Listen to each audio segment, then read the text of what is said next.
Sube el volumen y apaga la luz. Susurros. Ser maestra de preescolar en un lugar como Chiapas es una de las cosas más gratificantes que hay. Los niños son inocentes, llenos de energía y con una imaginación desbordante, pero hay cosas que, a pesar de estar acostumbrada a los cuentos y fantasías de los pequeños, me han dejado marcada. Esto ocurrió hace unos años con una alumna llamada Andrea. Andrea era una niña callada, no se metía en problemas y siempre tenía una sonrisa para todo el mundo. Pero un día, durante la hora del recreo, noté algo extraño en su comportamiento. Estaba sentada en una esquina del patio, susurrando cosas que no lograba entender. Me acerqué y cuando me escuchó, se quedó en silencio. Me sonrió como siempre y se fue a jugar con los demás. No le di mayor importancia hasta que, en plena clase, mientras todos coloreaban unos dibujos, Andrea comenzó a murmurar algo muy bajito. Me acerqué pensando que me iba a pedir un color o ayuda con su dibujo, pero lo que escuché me heló la sangre. Cuando mueras te vas a estar quemando todos los días, dijo sin mirarme, como si estuviera hablando sola. La miré sorprendida, pensando que había escuchado mal. Le pregunté qué había dicho, pero ella simplemente me miró con sus grandes ojos inocentes y dijo que no había dicho nada. Su voz era la misma de siempre, dulce e inocente. Ese fue el inicio de una serie de episodios que me tenían al borde del pánico. De vez en cuando Andrea se quedaba en silencio. Su mirada se perdía en el vacío y decía cosas como: antes, cuando yo era señora, le corté el cuello a mi esposo por maldito. Al principio pensé que era algún juego extraño o que estaba repitiendo algo que había escuchado en casa, pero cuando le preguntaba al respecto, ella no recordaba nada. Seguía con su vida normal, riendo y jugando como cualquier niña de su edad. Un día, decidí hablar con sus padres. Les conté lo que estaba pasando, y aunque al principio pensaron que exageraba, al ver mi preocupación decidieron llevarla a un psicólogo. Sin embargo, no encontraron nada anormal. Andrea era una niña completamente sana, sin ningún tipo de trauma o problema. La situación continuó, y los padres de Andrea empezaron a buscar respuestas en otros lugares. La llevaron a rezar, a que le dieran bendiciones, y finalmente, después de muchas visitas a distintos lugares, los episodios de trance parecieron desaparecer. Andrea volvió a ser la niña tranquila y feliz que siempre había sido, pero algo en ella había cambiado. De vez en cuando, mientras jugaba o pintaba, la sorprendía riéndose sola, pero no era una risa cualquiera. Era una risa baja, casi una mueca, que no parecía pertenecerle. Era como si alguien más estuviera riendo a través de ella. Eso me daba escalofríos, pero traté de no pensar demasiado en ello. El tiempo pasó, y Andrea terminó el jardín de niños. Nunca volví a saber de ella ni de sus padres. A veces, cuando estoy sola en mi salón, me acuerdo de su risa y de esas palabras aterradoras que salían de su boca sin que ella pareciera ser consciente. Todavía me pregunto qué fue lo que realmente le ocurrió a esa niña y si en algún lugar ese algo sigue ahí, escondido detrás de sus ojos inocentes. Y aunque quiero pensar que todo fue producto de mi imaginación o de alguna fase extraña por la que pasó Andrea, una parte de mí sabe que lo que viví con ella fue real, demasiado real. Risas en los pasillos. Era una tarde cualquiera en la secundaria donde trabajaba en Mérida. La mayoría de los alumnos ya se habían ido, y solo quedábamos unos cuantos profesores que, como siempre, nos quedábamos hasta tarde para avanzar con el trabajo.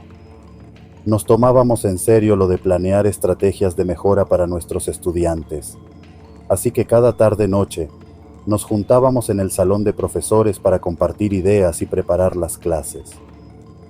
Esa tarde, el ambiente se sentía pesado, como si el calor y la humedad se hubieran apoderado del lugar. A eso de las 7, cuando ya empezaba a oscurecer, uno de mis compañeros, Raúl, sugirió que nos moviéramos a otro salón, porque en el que estábamos el ventilador no servía. Nos mudamos al salón del tercer piso, que daba hacia la cancha de la escuela. Desde ahí, podíamos ver casi todo el patio.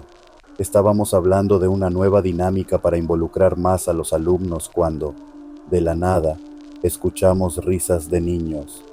Nos miramos extrañados porque a esa hora ya no debía haber nadie en la escuela. Nos asomamos por la ventana, pero no vimos nada. Seguramente es el eco de algún lugar cercano, dijo Patricia, tratando de restarle importancia. Pero las risas continuaron, cada vez más fuertes, como si los niños estuvieran corriendo justo fuera del salón. Intentamos seguir con nuestra reunión, pero el ambiente se volvió cada vez más tenso. Raúl, que siempre se las daba de escéptico, comenzó a incomodarse. Se levantó de su silla y dijo que iba a dar una vuelta por los pasillos para ver si encontraba a esos niños. Pasaron unos minutos y volvió, pálido, sin decir una palabra. Cuando le preguntamos qué había pasado, solo dijo que no había encontrado a nadie, pero que había sentido una corriente de aire helado, como si alguien hubiera pasado junto a él. Desde esa noche, empezamos a notar más cosas raras. Las puertas se cerraban de golpe, los ventiladores se encendían y apagaban solos, y a veces, en el silencio de la noche, se escuchaba el sonido de pelotas rebotando en el pasillo. Pero lo peor fue cuando empezamos a verlos. Primero fue Patricia. Se quedó un poco más tarde que nosotros una noche, revisando unos exámenes, cuando de repente vio a un grupo de niños corriendo por el pasillo. Lo curioso es que no hacían ruido, como si sus pies no tocaran el suelo. Desaparecieron al doblar la esquina, y cuando Patricia los siguió, no encontró a nadie. No dijo nada al principio, pero después de unas cuantas noches, cuando ya todos habíamos visto a esos niños, decidió contarnos lo que había visto. Fue entonces cuando decidimos investigar. Nos enteramos de que, muchos años antes, unos niños habían muerto en la escuela. Eran un grupo de amigos que, un día, decidieron subir a la azotea de uno de los salones a jugar. Se resbalaron y cayeron desde lo alto, justo sobre un montón de piedras que estaban apiladas en el patio. Murieron al instante, y desde entonces, la escuela nunca volvió a ser la misma. Después de saber eso, la atmósfera se volvió insostenible.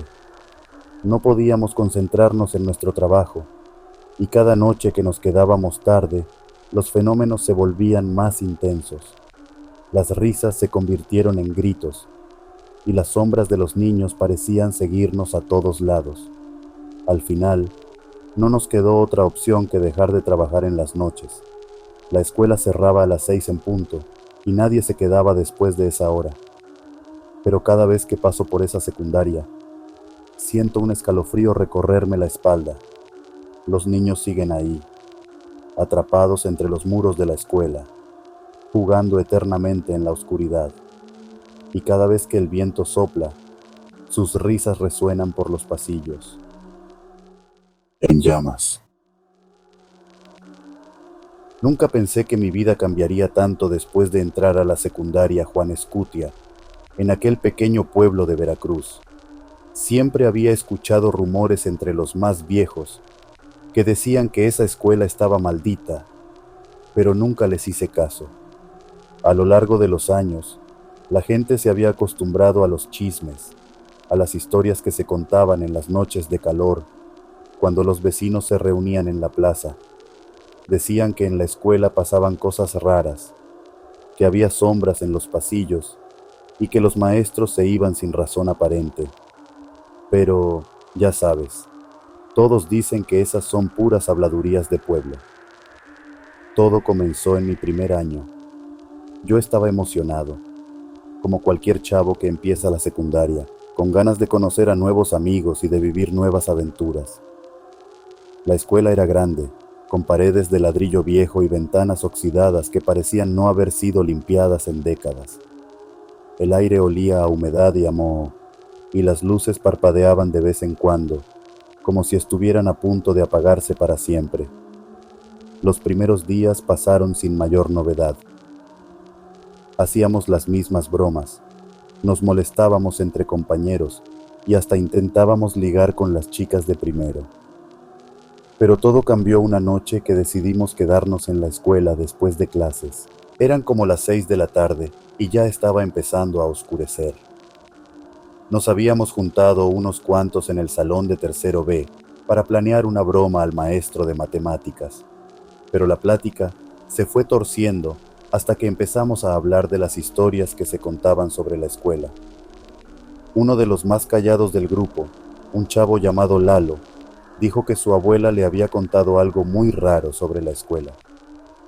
Según ella, en los años 40, cuando la escuela se acababa de construir, hubo un incendio en la bodega que usaban para guardar los materiales de limpieza y de construcción. Decían que en ese incendio murió una niña. El problema es que nadie sabía cómo había llegado esa niña ahí. Según las versiones que se pasaban de generación en generación, la niña no era alumna de la escuela ni hija de nadie del pueblo. Simplemente apareció en medio del fuego, gritando, mientras se quemaba viva. Nadie pudo explicar cómo entró, y nadie reclamó su cuerpo. Desde entonces, decían que su espíritu rondaba la escuela, buscando venganza por su muerte. Nos reímos, como siempre hacíamos cuando alguien contaba una historia de miedo. Pero Lalo no estaba bromeando. Lo veías en su cara. De repente, las risas se apagaron cuando escuchamos un golpe seco proveniente del pasillo. Nos quedamos helados, tratando de escuchar más. Otro golpe, esta vez más fuerte. Luego, el sonido de algo arrastrándose, como si alguien estuviera tirando una bolsa pesada por el suelo. «Debe ser el conserje», dijo uno de los chicos tratando de sonar seguro. Pero todos sabíamos que el conserje ya se había ido. Lo habíamos visto salir con su bicicleta una hora antes. Decidimos salir a ver qué era. Íbamos todos juntos, porque nadie quería quedarse atrás. El pasillo estaba oscuro, apenas iluminado por una luz que parpadeaba al fondo, junto a la bodega de la que hablaba Lalo. Cada paso que dábamos hacía eco en las paredes, y el sonido de arrastrar se hacía más fuerte, más cercano. Cuando llegamos a la bodega, la puerta estaba entreabierta. El olor a quemado invadió nuestras narices, aunque la bodega nunca había estado en uso desde hacía décadas. «¿Qué es ese olor?», susurró alguien, pero nadie respondió. El miedo nos tenía paralizados. De repente, la puerta se abrió por completo y ahí la vimos. Una figura pequeña, envuelta en llamas, pero no eran llamas normales, eran como sombras que la devoraban. La niña nos miraba con unos ojos vacíos, oscuros como el mismo infierno. Se escuchaban susurros en la oscuridad, voces que no entendíamos, pero que sabíamos que eran para nosotros. Corrimos como nunca antes. Sentía que las piernas no me respondían, como si el suelo se volviera más pesado con cada paso. Las risas y gritos de la niña resonaban por toda la escuela, y aunque no volteé a verla, sentía su mirada quemándome la nuca. Cuando por fin salimos de la escuela, jadeando y llenos de terror, me di cuenta de que faltaba Lalo. Nadie lo vio salir con nosotros. Lo buscamos, gritamos su nombre, pero nadie se atrevió a entrar de nuevo. Fue el conserje quien lo encontró a la mañana siguiente, tirado frente a la puerta de la bodega. Estaba en shock, balbuceando cosas incoherentes sobre el fuego y la niña. Lalo nunca volvió a ser el mismo. Se mudó con unos parientes en otra ciudad, y desde entonces no se supo más de él. El rumor se esparció como pólvora. Los maestros dejaron de quedarse tarde, y los alumnos más viejos advertían a los nuevos que no se quedaran después de las 6. Y aunque la gente del pueblo seguía hablando de ello, en el fondo todos sabíamos que había algo más oscuro en la secundaria Juan Escutia, algo que no nos dejaba en paz, algo que siempre estaría ahí, esperando en la bodega, a que alguien más cometiera el error de quedarse un poco más. No sé qué fue lo que vimos esa noche, ni si la niña en llamas sigue ahí, pero te aseguro que jamás, en toda mi vida, He vuelto a pisar esa escuela después de que se pone el sol.